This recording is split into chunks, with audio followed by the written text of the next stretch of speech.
yo después lo voy a subir en el aula virtual también, pero bueno, se los fui mandando por correo, así ya los tienen a disposición. Perfecto. Ahí Licha, que estimo que será Lisandro. Tienen los apodos ustedes. Ariadna, bien, que los recibieron. Perfecto. Bueno, los que no les haya llegado, avísenme por mail, mándenme un correo y yo los envío a los que no lo tengan. ¿Quiénes de ustedes pudieron leer o hasta dónde llegaron los que hayan podido leer algo y los que leyeron hasta dónde pudieron llegar de lo que yo les mandé de la resolución de defensa de la competencia? Era un resumen chiquito, relativamente chico, de 5 páginas, en donde de alguna manera, bueno, brevemente se explicitaba en qué consistía la resolución, ¿no? Y después era toda la resolución, que mucho era cuestiones que por ahí abundaban en derecho comparado, qué pasaba en otros países, por eso es como 200 hojas que tiene la resolución que les mandé, pero bueno, mucho también no nos interesaba, ¿no? Porque ya es ahondar profundo, cómo resuelven el tema de otros países, cuáles habían sido las defensas de las partes en ese proceso. Pero bueno, mucho de ello no era necesario leerlo. Tampoco si los que no pudieron llegar a leer ni parte de la resolución, bueno, hoy lo vamos a ver entre todos, la resolución. Les voy a destacar lo fundamental, ¿no? De ese fallo, de ese dictamen, que es de la autoridad de competencia. Bueno, esperemos que lleguen todos, así no se quedan. A ver.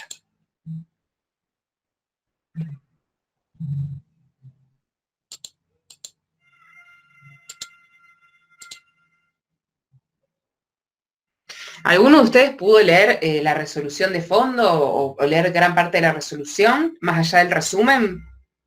¿Alguno llegó a leer algo o leyeron los que pudieron el resumen nada más? Yo, profe, leí el resumen.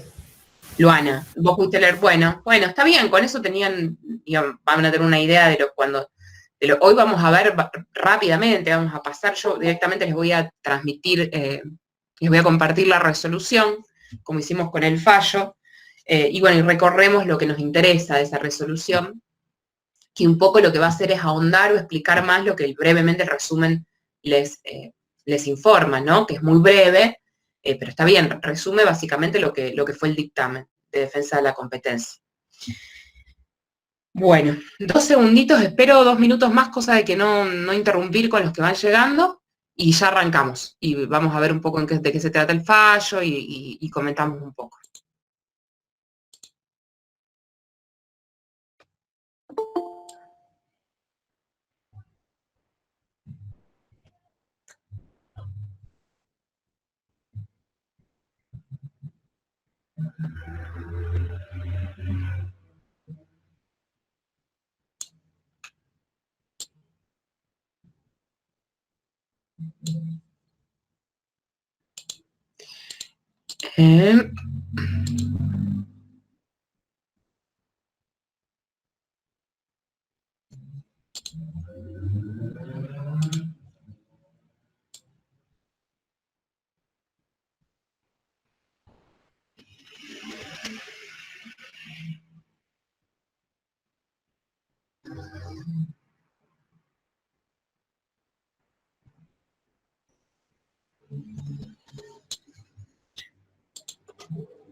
Luana, ¿qué tal, Luana? ¿Y pasa? ¿Qué se te desconecta? No, me decía que la página no, como que no respondía. Y yo le ponía a esperar y hasta que salí y volví a entrar.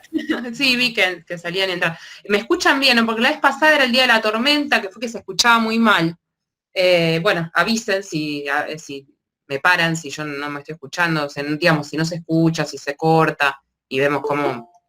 Por ahí hoy no tenemos ese problema, porque no está la tormenta, día espléndido, así que bueno. Bueno, vamos a arrancar, así no se hace largo y tratamos de cortarlo lo antes posible. Bueno, estaba pensando porque yo hice de la resolución larga, digamos, de la de las 200 hojas, yo me hice, la pasé a Word, lo que me interesaba, los conceptos fundamentales, los marqué, incluso los marqué en color algunas cosas. Me parece que vamos a trabajar con eso para que sea más fácil visualmente para ustedes y para mí también ver los puntos centrales de la resolución, ¿no? Que yo acá transcribí. A ver si los puedo compartir.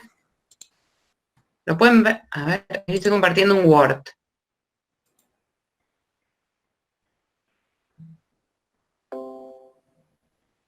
¿Se ve? Sí, pero Ahí está. Perfecto. Bueno, antes de arrancar, ¿quién quiere contar lo que leyó? ¿Qué le pareció? ¿Qué entendió de lo que leyó? De la resolución. ¿De qué se trata? ¿Sobre qué vamos a hablar hoy? Obviamente hablamos de un tema de la unidad 2, relacionado con defensa de la competencia, no lealtad comercial, sino defensa de la competencia, que es la ley, hoy es la ley 27442. En el fallo o en la resolución que vamos a analizar, es una resolución vieja, comillas, ¿no? Del año 2005, creo que salió la resolución esta, ya no me acuerdo, pero creo que es el año 2005, 1999, se empieza la investigación, y en el año, la fecha es 25 de julio del 2005, esta resolución. En ese momento había otra ley y en el momento que se inicia la investigación, está vigente otra ley, por eso habla de la ley 22.000 y algo, que era la ley anterior de defensa de la competencia. Sin perjuicio de eso, muchas de las conductas que hoy tenemos sancionadas en defensa de la competencia, que sanciona la ley, son las mismas conductas que se sancionan en este fallo, ¿no? Y que estaban en esa ley anterior. Por lo tanto, en eso no se modifica, pero sí que el número de artículos, cuando ustedes vean la ley, el número de artículos es diferente. De hecho, hoy podríamos también pensar si con la nueva ley sería lo mismo la resolución o sería el mismo análisis que hacen los jueces, no, en realidad, porque no es tribunal en este caso, sino que es un organismo descentralizado. Recuerden que es, en este caso, quien resuelve es el secretario de Comercio Interior. El fallo es firmado por el secretario de Comercio Interior y, digamos, la resolución en realidad es de la Comisión Nacional de Defensa de la Competencia, que recomienda aplicar sanciones y quien tiene que aplicarlas es el secretario de Comercio Interior. Así funciona defensa de la competencia y esta es la recomendación. Fíjense que va a decir, por todos estos fundamentos, esta Comisión Nacional de Defensa de la Competencia aconseja al señor secretario de Coordinación Técnica, esto no se lo estoy compartiendo, esto lo estoy leyendo de la resolución, ¿no? No es el Word, pero dice, bueno, aconseja tal y tal cosa, es decir, sancionar y efectivamente las empresas son sancionadas. Este es uno de los casos más graves que se han sancionado, que sucedieron y que se detectó y que se sancionó en nuestro país. Es un caso grave porque fueron 20 años de empresas con un acuerdo, teniendo acuerdo entre ellas, un acuerdo anticompetitivo, claramente, teniendo ganancias en virtud de ese acuerdo, y, digamos, fue una conducta que se perpetuó durante 20 años. Y por lo tanto, la condena a las empresas es millonaria, ¿no? Ustedes si después ven cuánto lo condenaron o cuánto recomiendan la condena a las empresas, y efectivamente la van a condenar, digamos, se proponen sanciones de tipo millonarias, ¿no? No me acuerdo, lo tienen, yo acá no tengo, esperen que lo voy a... quisiera tener el resumen. Era del 20% sobre las ganancias ilegales que habían tenido. Y entonces dependía de cada una. Hay una que es de 138 millones de pesos. ¿138? Millones. A ver, que voy al resumen acá que ustedes tenían. No, está mal, porque no, a ver, no está mal puesto el punto. Claro, porque le pone, bueno, 138 millones. Ah, bueno, sí, acá para mí le pifiaron, porque ya era como muchos. 138, 100 millones para Minetis, 138 Loma Negra, 34 millones de... Miren los números que estamos hablando, porque en ese momento no es lo mismo, no son los millones de pesos que son hoy. O sea que era mucho más aún lo que significaba, ¿no? Esa plata. En consecuencia, acá Nair pone las multas aplicadas resultaron 138. Bueno, ahí para mí le pifiaron un cero. Loma Negra, 100 millones Minetti, 34 millones Cementos Avellaneda, 7 millones CPR y 28 millones 500 mil Cementos San Martín. Se piensan que es un fallo, fue muy renombrado por la magnitud, por el tipo de mercado del cual estamos hablando, porque eran empresas de gran envergadura. De hecho, muchas empresas, estas empresas siguen operando. No sé si recuerdan la figura creo que pertenece a Loma Negra, ella, Amalita Fortabat, creo que es de Loma Negra. Es una mujer, digamos, millonaria, conocida en Argentina y que forma parte de esta empresa, ¿no? Pero bueno, ¿qué pasó acá? ¿Qué es lo que se sanciona? ¿Qué se descubre? ¿Qué me pueden decir de...? Acá decimos, bueno, se la sanciona de esta forma, pero ¿por qué se la sancionó? ¿Qué había pasado durante estos 20 años, ¿no? Que llega a detectar y a raíz de qué se detecta? ¿Qué recuerdan de lo que leyeron del resumen? Había, bueno, lo que vimos en lo de ley de defensa de la competencia, que, bueno, acordaban precios, y lo que no entendí es si no también acordaban como las zonas geográficas. Eso no me quedó claro, lo de la Patagonia. Ah, bueno, está bien, Luana. Pero Ahora sí lo vamos acordaban a ver. precios. En realidad, vamos a ver que el fallo, en realidad, a ver, la operación entre ellos, el acuerdo entre estas empresas, el resumen es muy resumen y entonces por ahí uno no llega a ver cómo fue el funcionamiento en definitiva, qué era lo que acordaban. Pero lo que acordaban era repartirse el mercado, ¿no? Porcentajes del mercado. Vos te quedás con tal porcentaje, vos te quedás con tanto, yo con tanto, ¿no? Del todo el mercado de cemento. Principalmente era de cuotas de mercado. Después, obviamente, que terminaba habiendo acuerdos sobre precios, porque para regular esas cuotas también tenían que regular los precios, sobre condiciones de comercialización, sobre licitaciones. En algún momento vamos a ver que acuerdan también sobre licitaciones, ponerse de acuerdo cuánto iban a ofrecer cada una en una licitación. Pero bueno, y lo que vos decís, Patagonia, no sé si alguien se acuerda, bueno, no sé si hasta dónde lo describe el resumen, el operativo Patagonia. ¿Alguien pudo ver de qué significaba ese operativo Patagonia? Del cual habla, porque en realidad ella refiere a una situación en particular que pasó con una de las empresas. Y por lo cual también se la termina sancionando distinto, que fue, ¿cuál de todas? PCR. Se la sanciona, fíjense que a las demás se la sanciona con una multa importante, y PCR tiene la multa menor, de menor magnitud. ¿Por qué fue esa diferente magnitud de la multa? Estoy viendo qué les decía, si el resumen refería a eso, seguro habla de Operativo Patagonia. No se acuerda, ¿no? ¿Nadie lo leyó? Ahora lo vamos a ver igual, pero bueno. Yo lo leí, pero no está, no, o sea, no entendí de qué se trataba. Bueno, puede ser que lo haya nombrado y no lo explique. Ahí el resumen no lo explica, no era que lo obligaban a formar parte, sino... Exacto, Nair. O sea, hubo una de las empresas que fue ¿cuál es? PCR, que no aparece en el mercado y no estaba formando parte del cartel. Esto se denomina cartel, ¿no? Cuando las empresas se ponen de acuerdo sobre cuestiones, en este caso, repartirse el mercado. Esta PCR no estaba ahí, entonces agarraba y vendía, utilizaba toda su capacidad instalada y vendía a precios más bajos probablemente que el cartel, porque el cartel gana plata y tiene sentido y razón de ser, en tanto y en cuanto venda a precios mucho más altos que si no hubiera cartel, si estuviéramos en plena competencia, ¿no? Por eso es perjudicial y por eso la ley trata de sancionar a los carteles. Pero PCR no estaba en el cartel. Entonces era un problema. Si hay una empresa grande que no está en un cartel, toda va a vender más barato y por lo tanto va a quitar un montón y va a hacer que el cartel no funcione en definitiva, ¿no? Va a terminar vendiendo todo PCR o gran parte PCR. Entonces la obligaron, llevó unos años, un periodo en donde PCR no se quería unir al cartel y entonces le hicieron la guerra por las otras empresas, a PCR. Es decir, la presionaron, ¿cómo? ¿Cómo les parece que podrían haber presionado a las empresas a la otra que no quería unirse al cartel? Bueno, de muchas maneras se puede presionar, ¿no? Pero digamos, la presionaron con herramientas de tipo de mercado, como hacen los camioneros. Y no sé precisamente qué hacen, deben hacer de todo un poco los camioneros, medio que patoterismo por ahí en ese caso, ¿no, Esteban? No sé, creo que que paran la producción, ¿no? Hacen, bueno, paros y demás.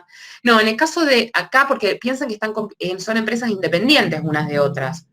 Lo que hicieron fueron, las otras empresas empezaron a vender muy bajo todos los precios, se bajaron los precios notablemente para hacerla morir a PCR, es decir, que PCR no pueda sobrevivir a esa estrategia y se tenga que en definitiva o capitular y unirse al cartel o irse del mercado, agarrar la valijita e irse del mercado. Bueno, como que la obligan, comillas, digamos, pero bueno, la terminan obligando a formar parte del cartel. Entonces, como que, nada, digamos, podría no haber formado parte de una última instancia, ¿no? Y salirse del mercado, y bueno, pero como que PCR termina muy presionada o forma parte del cartel o abandona el mercado, porque vendían todos a un precio tan ruinoso, tan bajo, que hacía que le quitaban todos los clientes a PCR. La única finalidad que tenían las empresas era sacar la PCR del mercado, excluir a ese competidor, mediante esa estrategia. Y eso se denominó, se llamó esa operación Operativo Patagonia, porque creo que PCR estaba en la Patagonia, no me acuerdo en qué provincia. Ahora quizás brevemente lo vamos a ver. Pero bueno, algo más de que hayan leído entonces esta resolución. Obviamente, ¿qué decimos entonces? Que son empresas que venden cemento, productoras de cemento, todas. Son pocas empresas las que formaban parte de este cartel. Un acuerdo de producción, de cuotas de producción, fundamentalmente, pero también vamos a ver que era acuerdo de precios e intercambio de información confidencial entre las empresas. Eso en defensa de la competencia de las empresas, si están compitiendo de verdad, de veritas, no intercambian información confidencial al rival. Vos no le das información de tu facturación, de tus clientes, de tu proceso productivo, si vos estás compitiendo, ¿no? La competencia implica un poco eso, que el otro no debe saber cuáles son tus armas. Mientras que si vos no estás compitiendo, obviamente que es importante transmitir esa información si están haciendo un cartel. ¿Qué más recuerdan que han visto en la resolución? Que les haya llamado la atención o de esta conducta sancionada. ¿Qué más? A mí me llamó la atención que decía que las denuncian a raíz de una publicación periodística. Bueno, ¿Cómo fue eso? porque ¿qué pasó? Que no sé cuánto desarrolla ahí, pero dice que hay un periodista, que obviamente una revista que era 22 en ese momento, que publica una, digamos, en su publicación, lo que hace es publicar esto, como que hay un cartel en la industria del cemento. O sea, había un empleado de Loma Negra que se contacta con un periodista, Marcelo Lotoyaga, que creo que no sé cómo se pronuncia, y le da esta información y le empieza a pasar información de este cartel que estaba funcionando. Y el periodista lo publica. A raíz de esta publicación se entera Defensa de la Competencia. Bueno, ahí, digamos, qué sé yo. A ver, un cartel, chicos, las empresas no lo hacen a viva voz. Esto es ilegal, de acuerdo a la Ley de Defensa de la Competencia. Por lo tanto, todo lo que era el funcionamiento del cartel se trataba de hacer de una manera disfrazada, sigilosa, el intercambio de información, las reuniones. Pero era un poco, ¿quién era un protagonista central que no son las empresas en este mecanismo? Y tenía un protagonismo central para mantener este cartel funcionando. ¿Quién tenía ese protagonismo central? La asociación. Exacto, la Asociación de Productores de Cemento. ¿Por qué? ¿Qué rol tenía?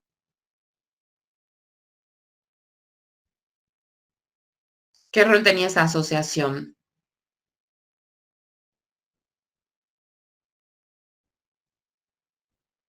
¿Recuerdan? ¿Alguien más? A ver, Luana está como bárbaro, Luana, porque mantenemos. Pero alguien más que se anime. ¿Están vivos allá atrás? ¿Quién puede comentar un poco de qué leyó del tema de la asociación? ¿Por qué tenía un rol central?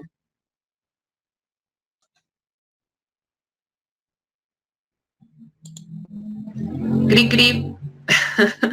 Miren que son muchos, son 37. El único que pone la cara es Luana. No sé si están tomando la merienda. A ver, voy a ir Sofía Cabrera, por ejemplo, que la veo ahí. A ver, Nair también. Nair Esteban también, debo decir, porque vale también el chat. Si no tienen el micrófono, vale el chat.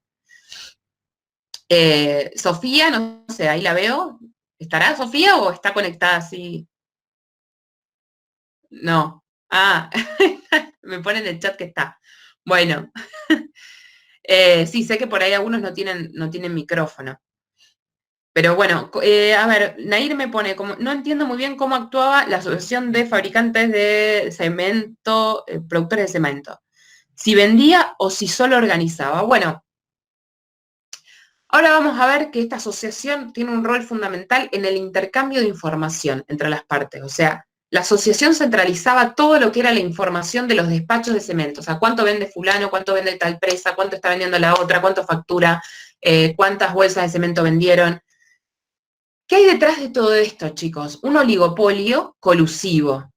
Es decir, hay un cartel y en el cartel es fundamental el intercambio de información. Ustedes lo habrán visto en microeconomía, o sea, cuando se estudia esto desde el lado económico, más allá de lo jurídico. Porque todo lo que es defensa de la competencia tiene detrás el trasfondo económico y la mirada de microeconomía. Acá hay un cartel, hay un acuerdo, ¿y qué es lo que pasa en los carteles?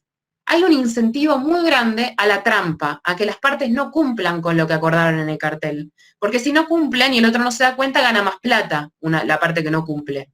Pero se desmorona todo el sentido, la razón de ser del cartel un poco, ¿no? O sea, los carteles son muy frágiles porque hay un gran incentivo de las partes de no cumplir con lo pactado. Por eso, en la resolución, acá en realidad encontré el email, así que estoy aprendiendo con lo que van contando, parece Esteban. Bueno, Esteban.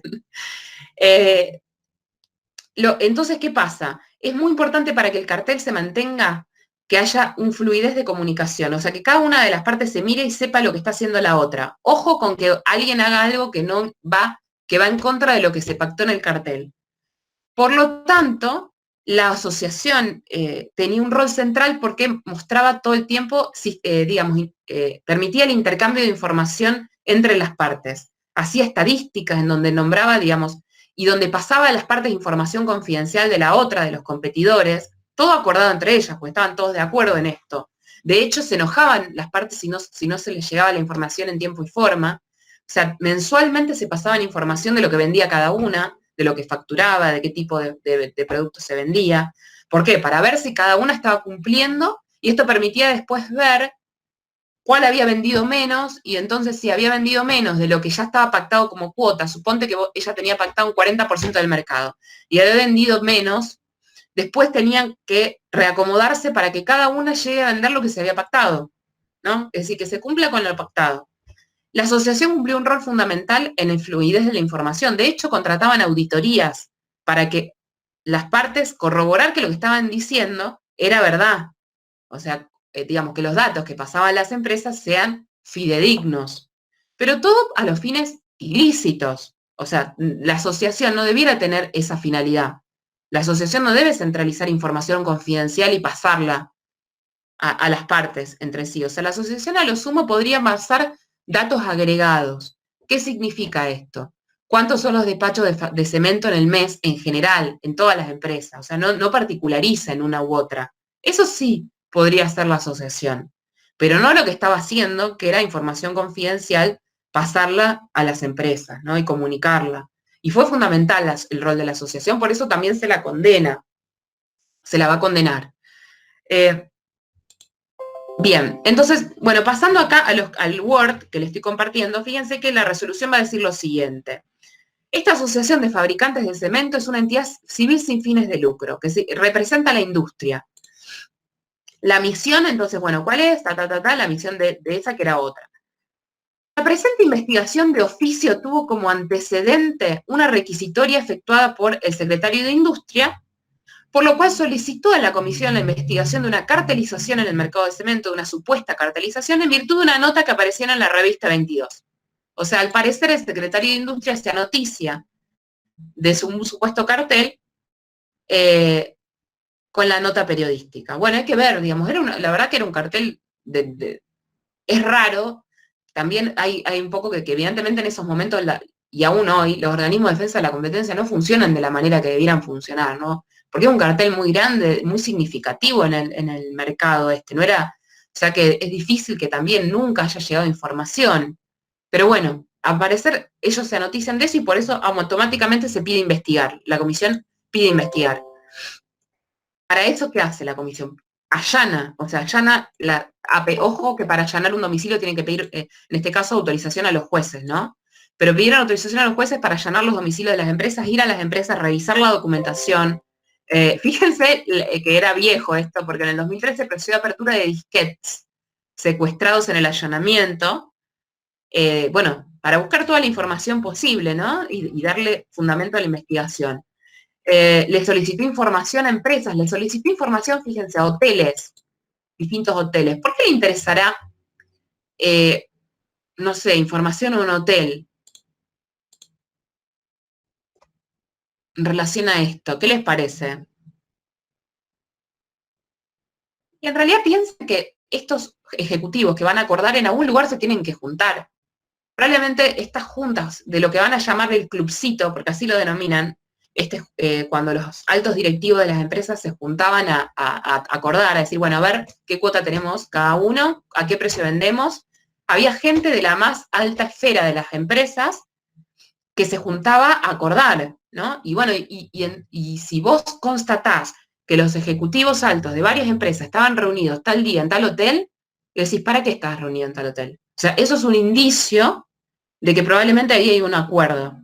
No es lo único, quizá no vas a poder hacer una condena en eso, pero si juntás muchos indicios de esta índole, vas a poder llegar a una condena. De hecho, chicos, es raro que haya un papel, es raro que ellos hayan documentado, puede ser que exista en algún lugar súper confidencial, pero un contrato en donde pacten esto expresamente. Porque como es algo ilícito, en general no hay esta documentación, vos vas a ir a un escribano y vas a hacer una escritura pública de este acuerdo, porque es un acuerdo ilícito. Por lo tanto, los jueces y acá la autoridad de competencia va a poder probarlo en base a indicios. ¿Cuáles son esos indicios? Uno de ellos es, por ejemplo, reuniones de los altos ejecutivos en un hotel.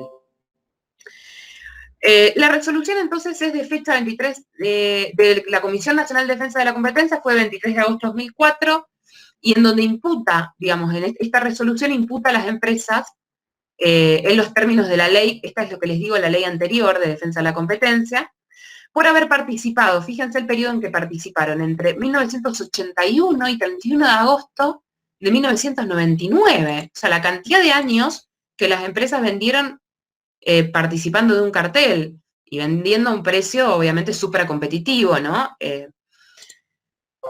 A ver, ¿de qué le imputan o qué le acusan a la empresa? De formar parte de un acuerdo global a nivel país, de asignación de cuotas y participaciones de mercado. Esto es lo que este es el acuerdo, asignación de cuotas y participaciones de mercado. Y en función del cual entonces las empresas, digamos, se ajustaban los despachos de cemento, ajustaban los despachos y las participaciones de cada empresa por provincia y por zona. Y además realizaban acuerdos de precios y condiciones comerciales. Además de lo que es cuotas de mercado, realizaban acuerdos de precios. También los acusan de un acuerdo para intercambiar, bueno, obviamente que el intercambio de información competitiva sensible es un elemento central para una cartel sobre participación de mercado. O sea, vos raramente vas a poder mantener un cartel si no tenés también acuerdo, si no intercambiás constantemente información sensible. O sea, que forma parte de esa conducta de una herramienta para mantener el cartel sobre reparto de mercado y precios. Pero a su vez, en la resolución dicen que es una conducta también en sí misma anticompetitiva, intercambiar información confidencial. Entonces, los hechos investigados. ¿Qué va a decir que son los hechos investigados? Bueno, la existencia de reparto de mercado, complot para bloquear el ingreso de nuevos competidores, el operativo Patagonia, chicos, lo que decíamos del operativo excluir a CPC o CPR. Fijación de precios o condiciones de venta uniformes. Y acuerdos, fíjense, esto es un acuerdo de precios, ¿no? Condiciones de venta y acuerdo de precios. Y a su vez acuerdos para ofertar precios exagerados en licitaciones en obras públicas. Esto es otra conducta anticompetitiva, ¿no? En donde acuerdan, forma parte de los acuerdos de precios, fijar determinadas condiciones y bueno, ¿qué iban a hacer en las licitaciones? ¿Cómo se las iban a repartir? También las licitaciones, porque piensen que estas empresas no solamente proveen de cemento a obras privadas, sino también a obra pública, ¿no? Entonces, bueno, participan en licitaciones, también había acuerdos, tenían acuerdos de todo lo que se podía comercialmente estaban de acuerdo. Bueno, hablan de un pacto firmado entre las empresas, una mesa de acuerdos, dice la fijación en dicho pacto de criterios para igualar en un nivel más alto los precios de las 5 empresas, o sea, elevar los precios. La conformación de una mesa de acuerdos. Existían intercambios semanales de datos sobre cantidades y precios de venta. Semanalmente se intercambiaban datos, bueno, sobre lo que vendía cada uno y sobre a qué precio vendían. Fíjense que estas conductas, dice, eran llevadas a cabo por miembros de la mesa de acuerdo, también denominada club o clubcito. Este era el clubcito de gente importante de las empresas que se reunía a acordar estas cuestiones, ¿no? El clubcito. Porque son pocas las empresas, son muy pocas las empresas. Por eso es más fácil formar un cartel. Ustedes piensen que un cartel con muchísimas empresas, con un mercado atomizado, no va a funcionar. Muy difícilmente funcione porque es difícil que se mantenga y que no hay alguno que traicione el cartel. ¿Y cómo sistematizás la información? Es muy complejo cuando ya el número de empresas es más grande.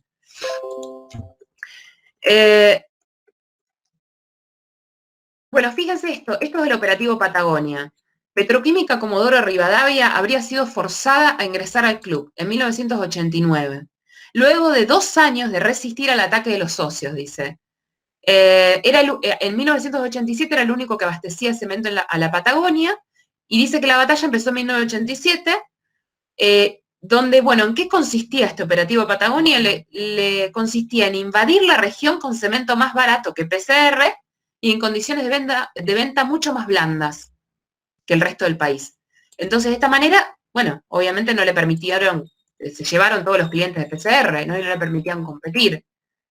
Es decir, a ver, PCR nunca iba a poder llegar a competir en las condiciones ruinosas que estaban ofreciendo las otras. Las otras, ¿para qué lo hacían? Estaban perdiendo plata probablemente con esas condiciones de venta. No estaban perdiendo porque en realidad estaban ganando por el acuerdo ilícito, pero en esa venta en particular estaban perdiendo dinero. ¿Para qué lo hacían? Para excluir a PCR y que PCR no sobreviviera. Y bueno, termina accediendo al acuerdo, ¿no? Bueno, después tenemos acá reuniones. También habla de importaciones. Ustedes van a ver que hay un acuerdo para neutralizar el efecto de las importaciones de cemento. Dice, bueno, Corsemar se quedaba con las importaciones de Brasil, Cemento Avellaneda con las de Uruguay. Repartieron también cómo iban a importar cemento. ¿Qué más podemos decir? Bueno, esto no.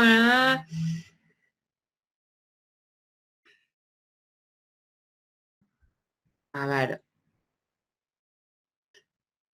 ¿Qué pasó? Incluso les resultaba un poco lento cómo fluía la información. En un momento la asociación pasaba los datos a las partes mensualmente.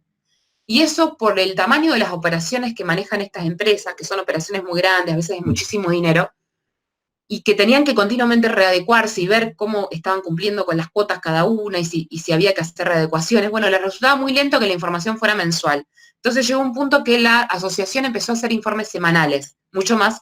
O sea que había una gran preocupación, y eso lo remarca la resolución, porque esa fluidez de información fuera lo más ágil posible, lo más rápido, lo más detallado. Y bueno, eso era un elemento más que sugestivo, eso no sucede en un mercado en donde las partes están compitiendo, chicos. Cuando están compitiendo codo a codo, eso jamás sucede. De hecho, son muy celosas las empresas con la información que comparten al rival, porque la información es poder, digamos, en materia de competencia, ¿no? Entonces hay información. ¿Qué es información competitivamente sensible? Facturación. un método de producción, los costos de producción. O sea, es información competitivamente sensible. Quizás hay otro tipo de información que pueda hacerlo menos, pero lo que es costos, precios, cantidades, es información sensible.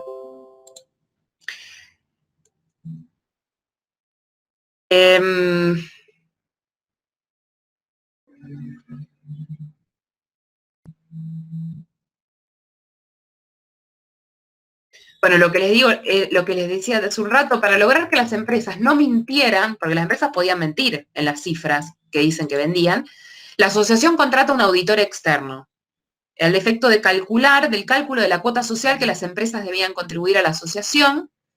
Claro, digamos, ellos dicen que lo contratan al auditor externo para calcular la cuota social, cuánto debía pagar cada uno y demás, pero en realidad lo que querían saber con esa auditoría era si esas cifras eran exactas, lo que les pasaba que vendía cada uno. O sea que probablemente ustedes, como contadores futuros, o contadores en ese momento participaron de auditorías de las empresas y esas auditorías eran contratadas por la asociación con la única finalidad, principalmente, de controlar que las empresas estuvieran cumpliendo con lo que habían dicho del acuerdo, ¿no? Es decir, que cumplieran con las cuotas del acuerdo.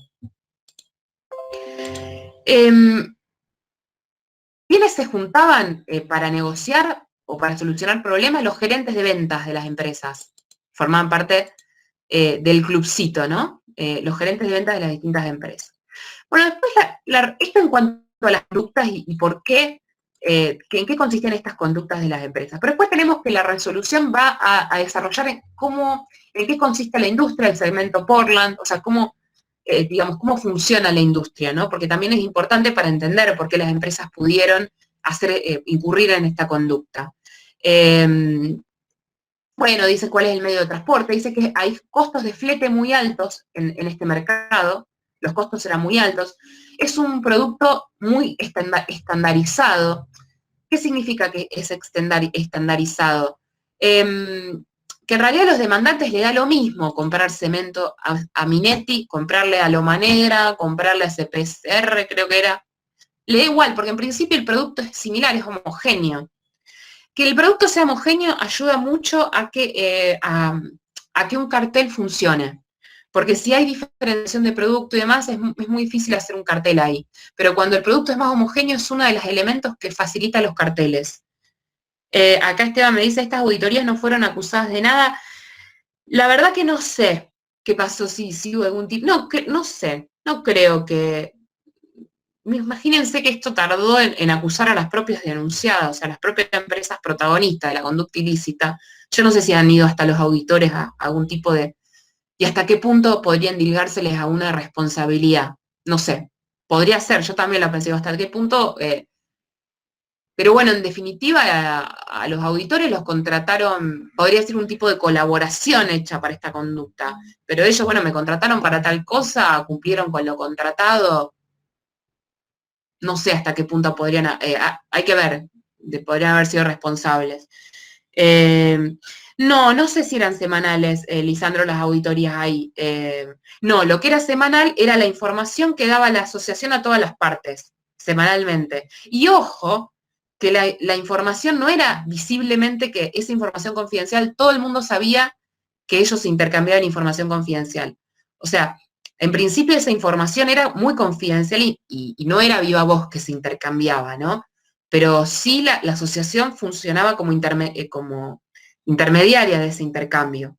Y pasaba información lícita, porque era lo que debía pasar, que era, bueno, cuántos son los despachos en total de toda la empresa, y a su vez pasaba información, datos confidenciales a las empresas.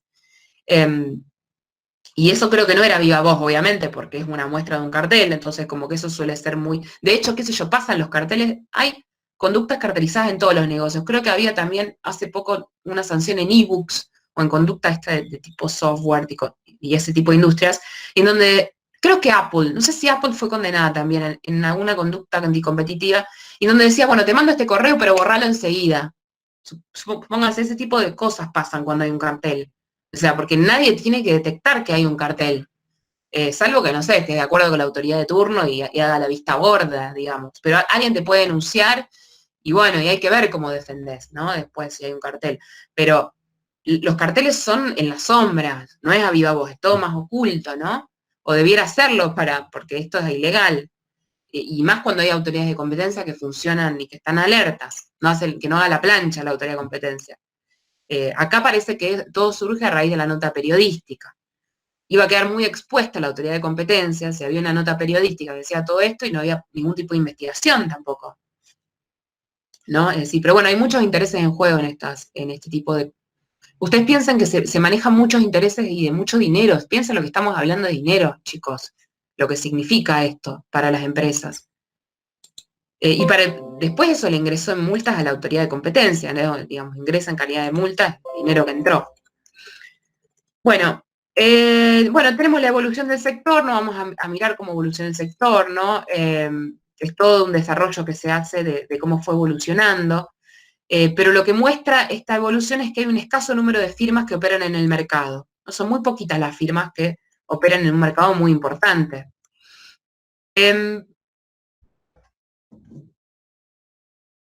Nivel de concentración económica, bueno, todas las empresas que participan en el cartel tienen el 100% del mercado, es decir, no hay ninguna empresa fuera del cartel que tuviera algún tipo de participación en el mercado. O sea que el 100% del mercado, es decir, este cartel del cemento abastecía el 100% del mercado. No hay nadie porque las que querían entrar y estaban afuera del cartel, ustedes vieron lo que les pasaba. Operativo Patagonia, ¿no? Es decir, una cierta depresión para que entre al cartel o que se vaya. Barreras a la entrada, bueno, ¿qué pasa, digamos? ¿Por qué es bajo el número de empresas que participan? Se pregunta la comisión y analizar el mercado. ¿Y por qué se pudo hacer este cartel y pudo funcionar? Bueno, dice que en este mercado hay altas barreras a la entrada, hay altas barreras al ingreso de nuevos competidores. ¿Cuáles son las barreras? Barreras de tipo económico, por ejemplo. Es muy costoso entrar al mercado, dice, y instalar, digamos, toda una planta que produzca cemento. Si no es algo tan sencillo y tan barato, no es algo barato, de hecho implica una inversión muy importante, entonces eso implica que pocas empresas lo vayan a realizar, costos hundidos importantes.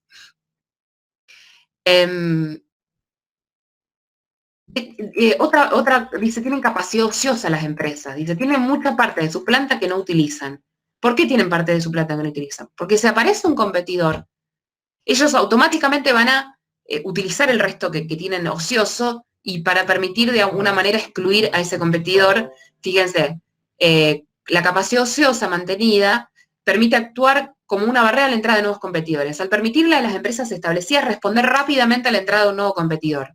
No tienen que realizar una inversión adicional, que sí tendría que realizar un nuevo competidor. Alguien que quiere entrar tiene que invertir muchísimo, tiene que poner mucho dinero.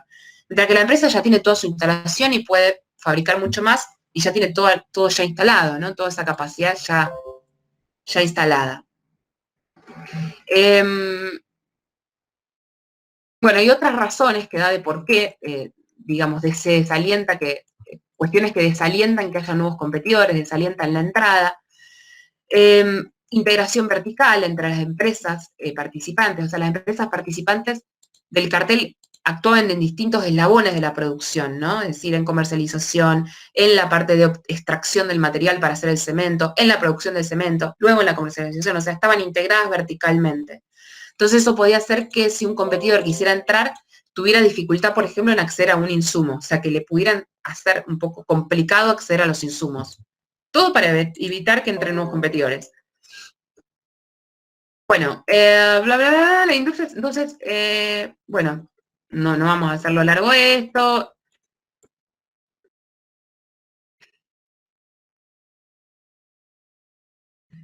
En resumen, en cuanto a la estructura de mercado, lo que va a decir es que los altos índices de concentración de la industria, la escasa cantidad de firmas participantes en el mercado, son poquitas, las barreras a la entrada altas, que son las que nombré hasta ahora, ¿no? Económicas, digamos, de exclusión de competidores y demás. Y la escasa trazabilidad del producto, bueno, características que tiene el cemento Portland, con la consiguiente limitada competencia externa, es difícil que viniera competencia afuera por los costos que implica trasladarlo, ¿no? Es decir, hay muchos altos costos, hay costos de aranceles, entonces hacía difícil que importen cemento. Entonces, todo este conjunto de elementos hace que haya una conformación de tipo oligopólica del mercado. Y esta conformación oligopólica, en un oligopolio es donde más fácilmente, recuerden que cuando ustedes estudian el oligopolio, tienen oligopolio no colusivo, oligopolio colusivo. El oligopolio, la colusión, bueno, obviamente está sancionada por defensa de la competencia, digamos, no se permiten los carteles, de acuerdo a la defensa de competencia. ¿Cuál es un cartel que es permitido a nivel mundial? Que es conocido y se permite y que es legal. ¿Recuerdan cuál puede ser el cartel? La OPEP, la de países exportadores de petróleo. Es un cartel de países que producen petróleo y que tienen acuerdos entre ellos en cuanto a niveles de producción. Y eso maneja precio, permite manejar precio de petróleo. Eso es un cartel permitido, ¿no? Pero bueno, después este cartel, precisamente las empresas no. Obviamente que si se ponen de acuerdo las empresas recordando micro, actúan como monopolio, o sea que implicar actuar como monopolio significa que reducen cantidades, recuerden que un monopolio nunca produce la cantidad de competencia perfecta, reduce cantidad y aumenta precio. O sea que hay pérdida de peso muerto porque hay transacciones que no se van a realizar y a su vez, menos excedente del consumidor y demás, ¿no? El excedente del consumidor también se apoderan las empresas de parte del excedente consumidor. Este es un concepto que ustedes vieron van a ver en el apunte de defensa de la competencia y es elemental para entender para entender las conductas que están en la ley y cómo se analizan. Y lo que va a analizar la autoridad de competencia es el mercado relevante, o sea, para ver qué empresas están actuando, de qué productos vamos a estar hablando, ¿no? ¿Cuál es el mercado? Primero tiene que ver en qué mercado voy a analizar, o sea, si hay concentración, si hay posición dominante, decir, bueno, ¿cuál es el mercado? ¿Cuáles son los productos que están en este mercado?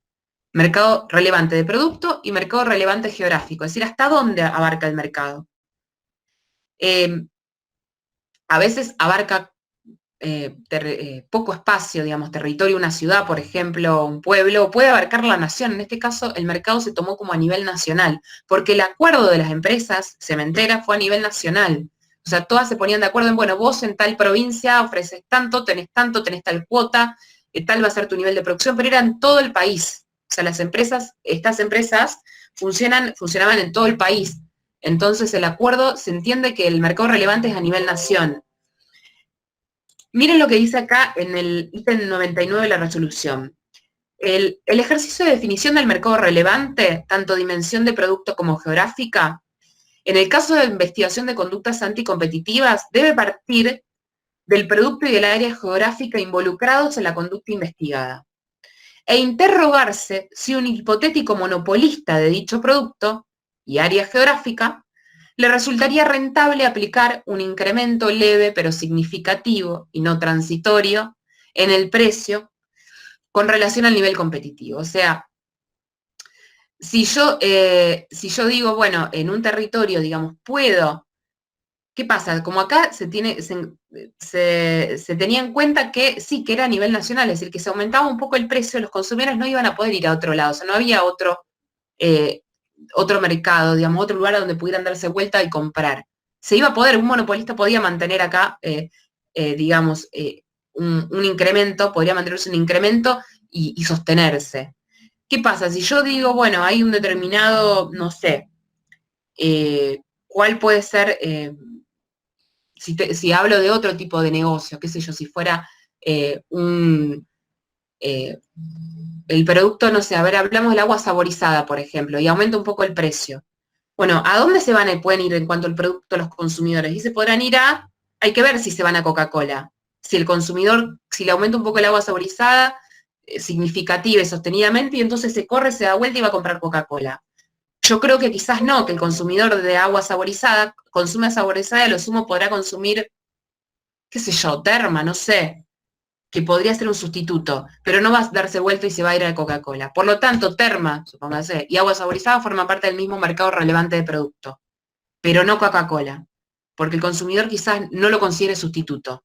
Ese es el análisis a grandes rasgos que se hace de mercado, por ejemplo, de producto, ¿no?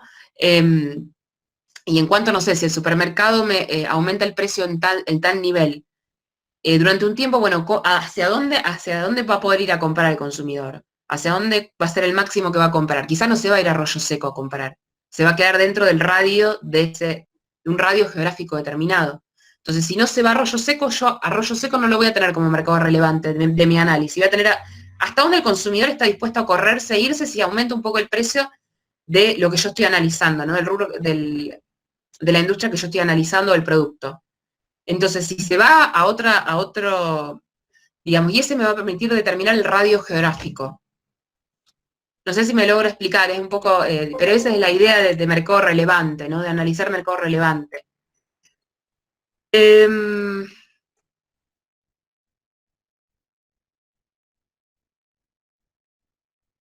Bien, bueno, acá va a describir, si tienen dudas de lo que es la definición de mercado relevante, la resolución hace una definición de mercado relevante cuando lo analiza. Eso también ustedes lo tienen en el material de clases. Bueno, el mercado geográfico, ¿verdad? Bueno, pasamos esto, no olvidarse la definición. ¿Qué es lo que dice acá? Dice, la definición de mercado relevante, tanto de producto como gráfica, no resulta un fin en sí mismo, sino que simplemente es un instrumento para evaluar el impacto anticompetitivo de la conducta. O sea, solamente me va a permitir evaluar, bueno, darme un marco para analizar el mercado, para ver si está concentrado, para ver si hay barreras a la entrada, y después analizar la conducta en sí misma. O sea, no es que me interesa, digamos, analizar el mercado porque en sí mismo me interesa el mercado. No, me interesa el mercado para analizar la conducta anticompetitiva. Encuadre jurídico de los hechos, bueno, en este sentido las empresas cementeras imputadas y la asociación han infringido, y bueno, habla de los artículos de la ley 22262, al participar de una concertación de cuotas y participaciones de mercado a nivel nacional, monitoreada a través de un sistema estadístico de la asociación. O sea, cómo se controlaba esta concertación de cuotas y participaciones a través de un sistema informativo o estadístico de la Asociación de Fabricantes de Cemento. En función de esta concertación de cuotas y participaciones, también había acuerdos de precios y condiciones comerciales. O sea, además acordaban precios y condiciones comerciales, no solamente cuotas de mercado. Había intercambio entonces de información competitivamente sensible. Dice que esto también resulta violatorio de la ley en sí mismo, el intercambio. ¿Qué más? ¿Qué más? Bueno.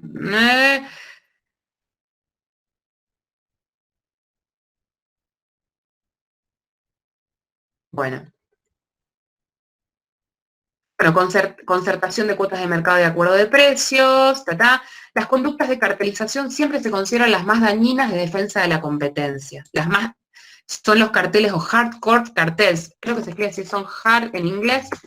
Y bueno, carteles de núcleo duro sería. Estos carteles de núcleo duro, ustedes tengan en cuenta que esto fue en 2005, pero hoy tenemos la ley 27442. Y el artículo 2, que recuerdan que yo les dije en la clase anterior que el artículo 2 hay determinadas conductas que las establece como prohibiciones per se. Prohibiciones per se. ¿Qué significa? Que las presume, presume que generan un perjuicio al interés económico general.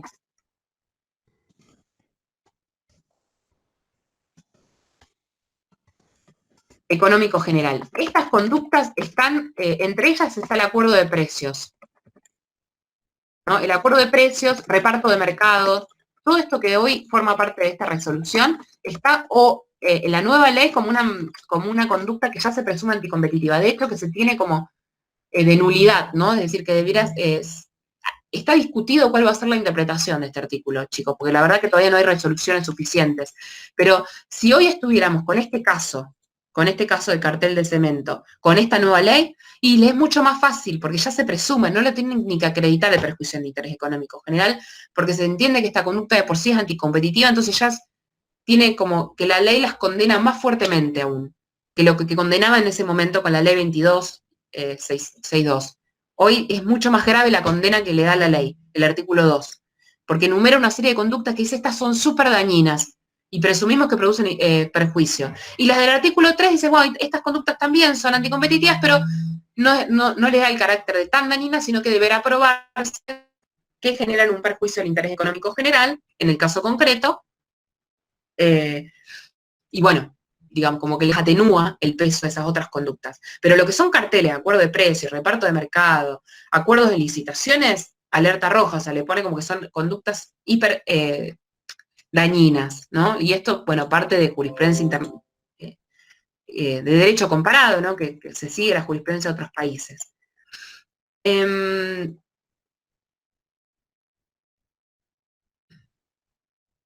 Bueno, va a hablar de cuál es entonces el mecanismo de monitoreo del acuerdo, o sea, cómo controlaban las empresas que cumplían las otras con el acuerdo, cómo se controlaban entre ellas mediante un mecanismo que era el sistema estadístico de esta asociación, ¿no? Es decir, el sistema de intercambio de información competitivamente sensible fue montado sobre el sistema estadístico de la Asociación de Fabricantes de Cemento, Portland.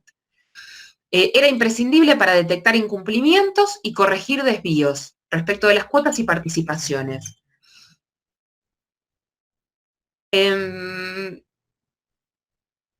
Fíjense, esto es lo que yo les decía en cuanto a teoría. Los mecanismos de control resultan críticos, dice, ya que como lo reconoce en forma unánime la literatura de defensa de la competencia, los participantes de un cartel tienen fuertes incentivos para hacer trampa, para violar individualmente el acuerdo en forma secreta.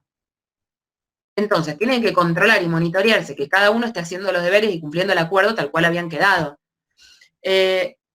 Profe, acá me ponen Jennifer, con cartel se refiere a acuerdos internos. El cartel me refiero a ese acuerdo que tienen las empresas de vos tenés tal porcentaje del mercado, vos te quedás con tal parte del mercado, una cuota de mercado del 40%, vos te quedás con el 50%, eso es el cartel, el acuerdo sobre el mercado. También puede ser el acuerdo, bueno, vendemos a tal precio, o sea, el acuerdo de estas empresas era, vos te quedás con el 40%, vos con el 30% y vos con el 20% del mercado y cumplimos con este porcentaje, nos repartimos el mercado. A su vez, acordamos entre todos que vendemos más caro, obviamente, digamos, todos van a vender más caro de lo que debieran vender competitivamente, acuerdo de precios, y obviamente nos ponemos de acuerdo también en que todo el tiempo nos vamos a intercambiar información para saber si estamos cumpliendo cada una, cuánto está cumpliendo, y además para que tengas, porque a veces una vendió menos que lo que habían pactado del acuerdo, entonces, bueno, después van a tener que ver cómo hace para que esa empresa, digamos, pueda vender exactamente lo que habían quedado de la cuota. ¿Cómo van a hacer el intercambio de información? El actor principal va a ser la Asociación de Fabricantes de Cemento Portland, porque va a permitir esta fluidez de la información, ¿no? Publicando estadísticas y publicando y haciendo que gire la información de una empresa a otra. Pero me refiero, sí, de alguna manera esos acuerdos internos ocultos son carteles. Sí, Jennifer, sería el cartel el acuerdo oculto sobre cuestiones, digamos, infringiendo la ley de defensa de la competencia.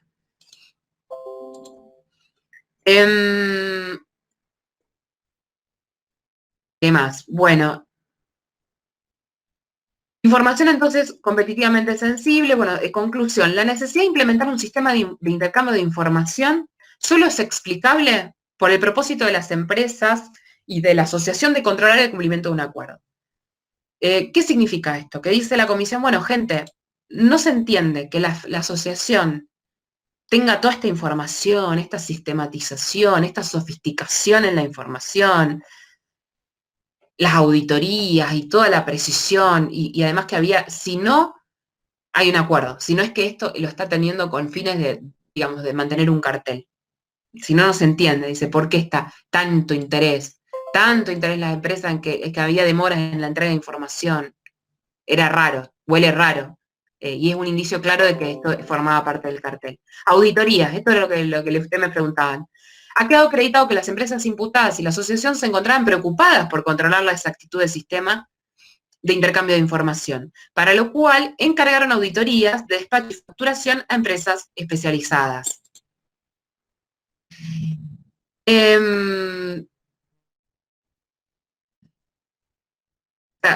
Tiene por propósito la auditoría verificar que las empresas no hagan trampa, o sea, que lo que dicen, lo que declaran, sea real, ¿no?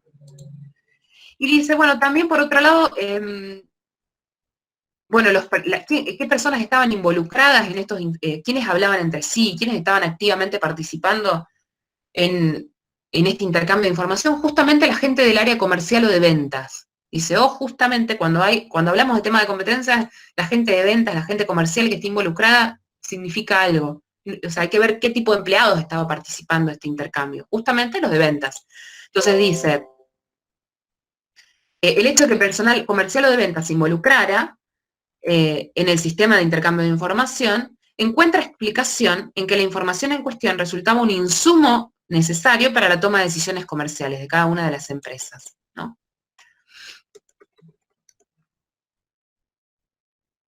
Bueno, ¿qué más? ¿Qué más? Informes semanales.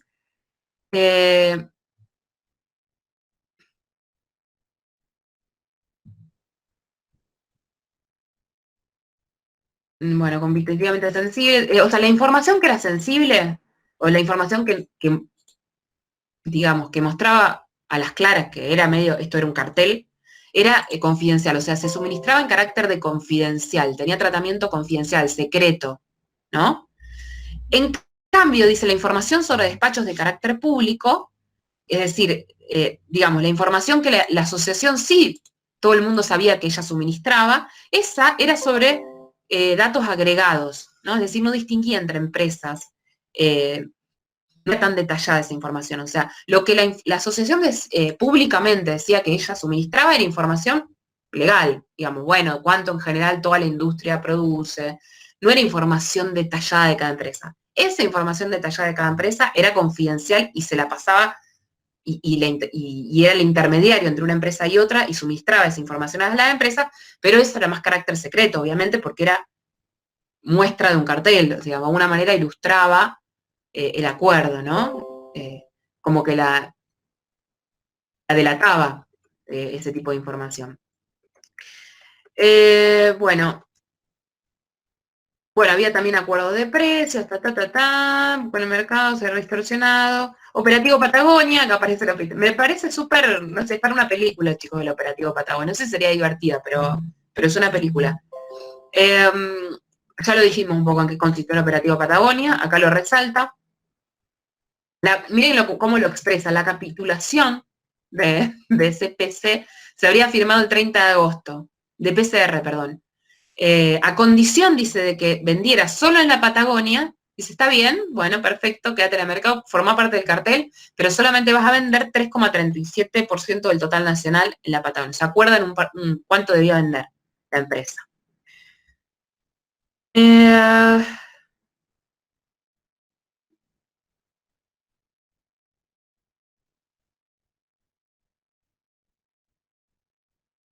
Bueno, y vamos a esta parte, que es lo que hemos hablado en la clase pasada, esto del el perjuicio al interés económico general. Es como un concepto central y madre en defensa de la competencia.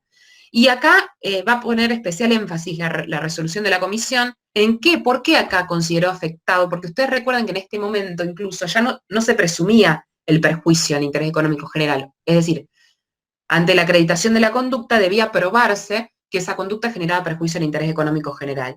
Entonces, ¿qué es lo que dice? Esta concertación este acuerdo sobre cuotas y participaciones de mercado, dice una conducta de cartelización del mercado, como la llevada a cabo por las empresas cementeras, al concertar cuotas y participaciones, perjudica al consumidor, al interés económico general, perdón, básicamente porque reduce el excedente de los consumidores. Esto es lo que considera determinante del perjuicio al interés económico general. O sea, perjudica el interés económico general porque reduce el excedente de los consumidores. La mencionada conducta anticompetitiva, al manipular la oferta, al manipular artificialmente la oferta, tiene por efecto reducir las cantidades consumidas e incrementar los precios respecto de lo que prevalecería en una ausencia de tal conducta, ¿no? Dice, el significado de perjuicio de interés económico general como daño a los consumidores. Acá solamente refiere al perjuicio del interés económico general como daño a los consumidores. Después hay muchas resoluciones a futuro que lo extienden también al excedente del productor, lo incluyen como algo también relevante. Pero en este caso se focaliza exclusivamente en el consumidor. va a decir que no todo intercambio de información necesariamente es malo y es disvalioso, defensa de la competencia, va a haber casos en que sí, pero en este caso no. Y entonces, la otra porción del perjuicio del interés económico general, además del excedente del consumidor, se encuentra constituido por el bienestar económico del que se privan aquellos consumidores que desisten de adquirir el producto a raíz de la alteración del precio provocado por la conducta. O sea, el producto se vende más caro. Va a haber consumidores que no van a comprar ese producto porque la disposición a pagar es menor, entonces no llegan a comprar el producto.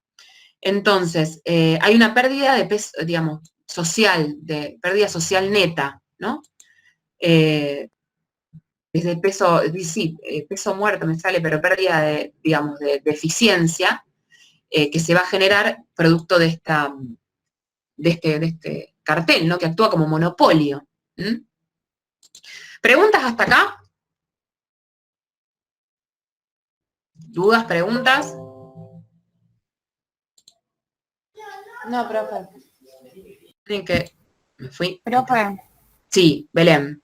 yo tengo una consulta de la parte, Sí. que no sé si ya lo dijo o no, de la parte del resumen que estaba leyendo yo, que dice, las partes imputadas no pudieron explicar de forma verosímil, y el último punto dice por qué razón sí existieron variaciones importantes de las participaciones del mercado a nivel regional, subjetivamente se mantuvieron mucho más estables las participaciones a escala nacional. A ver, pará, déjame ver, Belén, cuál es la parte. ¿Cuál es la página? ¿Te acuerdas la página? La 3 del resumen. A ver, pará, ya te digo. A ver, la Comisión Nacional concluyó que las defensas de las partes imputadas resultaban endebles al no poder explicar en forma verosímil siquiera parte de la evidencia acumulada en el expediente, sobre los hechos mencionados, que el organismo en forma independiente pudo comprobar. En concreto, las partes imputadas no pudieron explicar en forma verosímil la razón por la cual se utilizó el sistema estadístico para implementar el programa.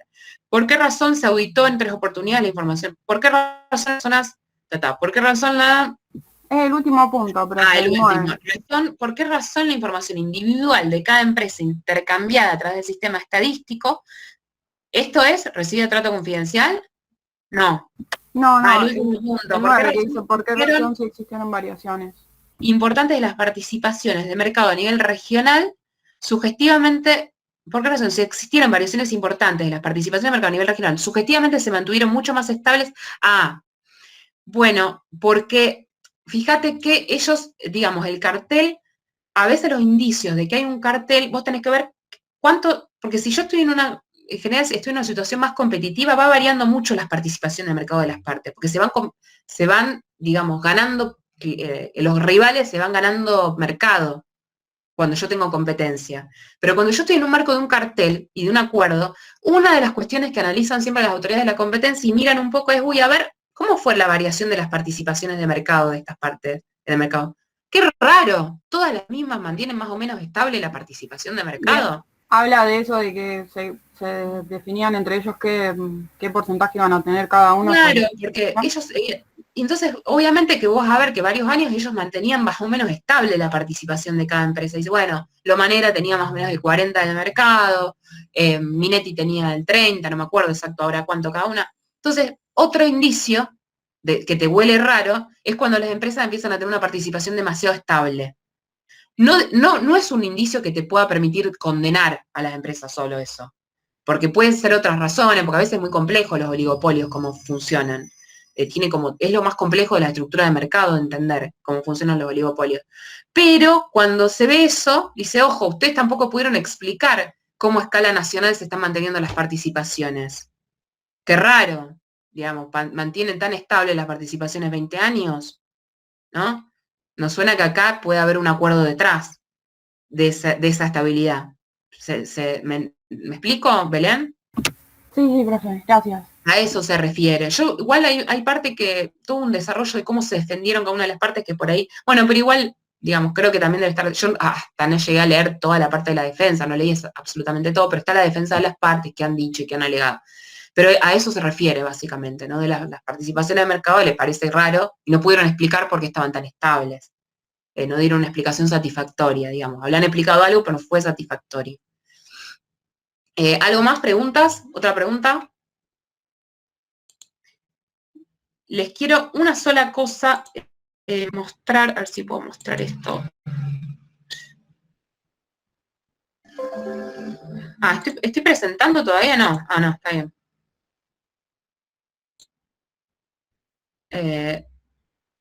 Me anda de medio remuelo en mi computadora. Bueno, bastante les diría, que se me tildó ahí el presentar. Están haciendo fuerza, chicos, para que no le... no, esto quiero, paren, 2 minutos.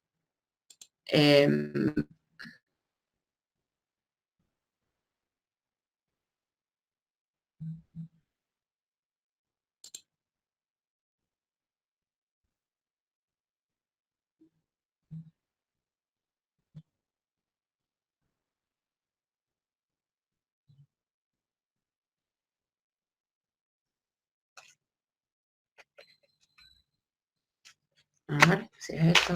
Mi mouse, hoy tuve problemas con el mouse, puede ser que sea eso.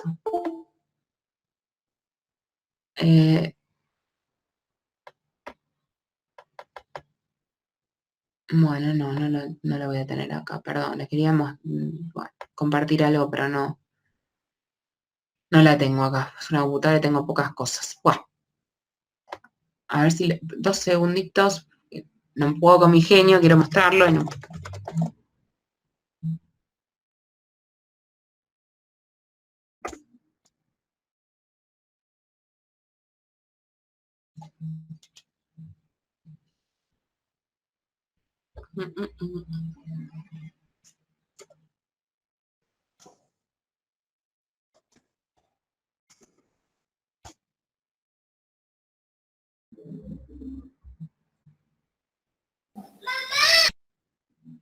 Tenemos una pequeña que nos escuchó el cartel de cemento. Profe, Sí. para algún examen, ¿nos pueden llegar a preguntar sobre alguno de estos fallos? No te van a preguntar estos fallos, Luana, no, eso no, olvídate. Lo que sí te puede servir porque te va a dar a vos herramientas para entender bien ese tema y eventualmente explicarlo y sentirte mucho más cómoda, porque ver cómo funciona en un caso concreto les da más herramientas, pero no te van a preguntar sobre el fallo. No, eso no. Está bien, gracias. Esto les quiero mostrar. Y profe, una pregunta. Fíjense que le agarra y les pregunta el cemento, que esto, que Poleteo Patagonia. No. Sí, ¿quién habló? Yo había hablado. Una pregunta. Por ejemplo, esta ley que estamos dando, que es la ley de la competencia, ¿hay que saber qué es la ley número 27.442 o que solamente sepamos que es la ley de la defensa de la competencia está bien? ¿O hay que sabernos los números de todas las leyes que vayamos a estudiar? ¿Y a vos qué te parece, Franco? Yo creería que no, pero no sé, porque a veces después... Es un común, Franco. No, si vos sabés lo que dice esa ley, vos tenés que saber tenés que saber que hay una reforma, que hubo que la última ley dice tal cosa, que va en este sentido. Eso sí, saber, digamos, que hubo una reforma, que no importa que no sepas el número de la ley, pero sí que esto que yo les remarcaba, por ejemplo, que hay conductas que le ponen más gravedad a la nueva ley, esas cuestiones, en principio, es importante que lo manejen. De hecho, está en el apunte de Fantoni. Ustedes tienen un apunte de Fantoni, donde, bueno, trata defensa de la competencia, bastante amplio. Ahí les comparto 2 segundos esto y ya terminamos. Gracias, profe. De nada. Ahí está. A ver, ahí lo pueden ver, estoy entrando en Google con ustedes, pero bueno, esto quiero que miren. A ver si me permite. No sé si puedo mira, no, porque esto es me lleva un video. Se ve, o sea, ¿qué es lo que está a trasfondo, digamos, de este fallo? Bueno, que acá las partes, en vez de colocarse en un nivel competitivo que maximiza los excedentes y permite, digamos, vender a un bajo precio y vender la máxima cantidad de posibles de productos, las empresas se colocan acá, por ejemplo, venden hasta acá, ¿no? Reparten mercado y venden poco, o sea, venden hasta ahí y por lo tanto, digamos, venden más caro, y entonces se quedan con parte del excedente del consumidor, Y a su vez, todas estas transacciones, este rectangulito no se realiza, porque por lo tanto hay menos transacciones útiles que se realizan. O sea, hay una pérdida de peso muerto, digamos, lo que se dice pérdida de eficiencia, que son consumidores que hubiesen comprado el bien, porque lo hubiesen comprado si estuviera a precio competitivo y no lo hacen, porque está a un precio súper competitivo. Entonces, esta pérdida, digamos, del excedente del consumidor y esta pérdida de eficiencia sería este daño al interés económico general, ¿no? Es decir, la resolución habla de eso como daño al interés económico general. ¿Mm? Bueno, eso nada más decirles, que digamos, atrás de esto está esta imagen y el interés económico general se relaciona con estos conceptos económicos. Después hay un montón de otros países por ahí tienen una mirada aún más amplia, pero bueno, acá es principalmente esto.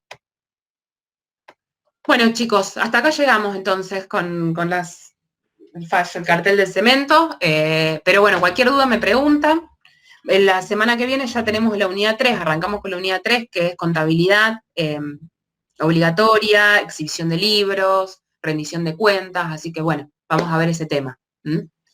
Y bueno, que tengan buen fin de... Si no hay preguntas, buen fin de semana a todos. Gracias, profe. Voy a dejar tu mail, así le pido lo...